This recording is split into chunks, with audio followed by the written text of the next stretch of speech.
Okay, so I know this material and that material and all the materials for trying to reduce condensation under my mattress. But how do you do that when cooking on a sailboat? Uh, I found these tips for sustainable cooking are really awesome.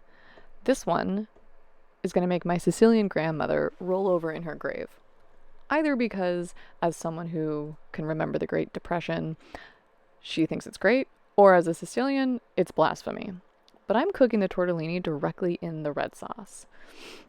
Now, this means I don't have to boil water, and I'm using my gas stove less, which also contributes to condensation.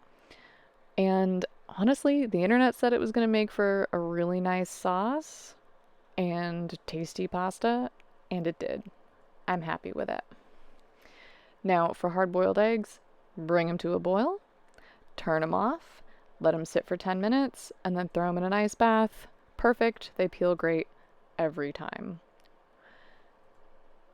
The same thing can be done with rice if you use an insulated preheated thermos. You bring the rice to a boil real quick and then put it in the thermos.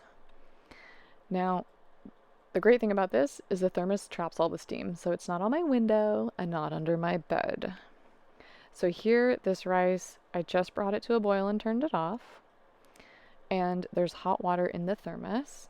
Yeah, it's steamy, but not as steamy as cooking rice the entire time on the stove.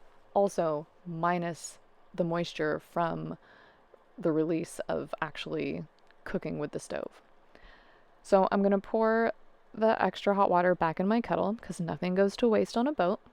Also, water cookers, fastest way to boil water. So after 20 to 25 minutes in the thermos, the rice is cooked perfectly.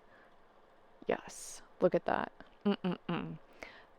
Time for me to stop cooking and start eating some curry. What are your sustainable tips for cooking on a sailboat?